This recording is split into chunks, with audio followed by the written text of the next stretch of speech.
আপনারা কখনো করছেন কিনা আমি জানি না, তবে আমি অনুরোধ করব মাঝে মধ্যে সময় পেলে কাজটা করবেন। সেটা হচ্ছে যে নামাজটা পড়ে কোরআনুল কারীমটা খুলবেন, যতটুকু পারবেন পড়বেন।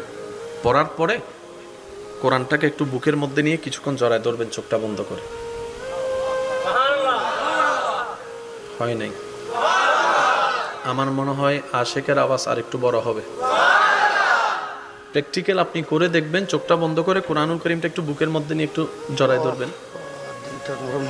এমন শান্তির অনুভব হবে আপনার হৃদয়ে, আপনার ব্রেন, আপনার অনুভব আপনাকে বলতে বাধ্য হবে যে এমন শান্তি তুই আগে কোথাও পাস নাই, যেটা কোরআনকে বুকে নেওয়ার কারণে তুই পেয়েছিস।